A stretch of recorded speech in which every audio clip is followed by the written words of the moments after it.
Yun mga ka-agree, ayan oh. Nag-graph na ako. Paki-comments kung mali or tama yung pagkakagawa ko. Ayan, hindi nyo pala nakita paano ko ginawa. Hiniwa ko siya.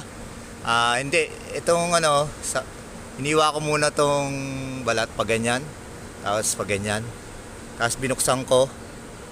Tapos pinasok ko tong ayan. Medyo may kita pa nga yung balat to. Nagtaklop ako. Pero yung ito, tinapas ko parang flat screw, pero mas malaki yung tabas dito sa nakadikit dito sa kahoy, sa puno na to. Pero itong na to, itong sanga na to pinasok ko is galing sa namumunga na mangga. Itong pinaglagyan ko is santol. Malaki na siya na santol. Pero itong kinuha kong sanga na to maliit, sanga ng namumungang mangga. Pero itong sanga na to hindi ko sure kung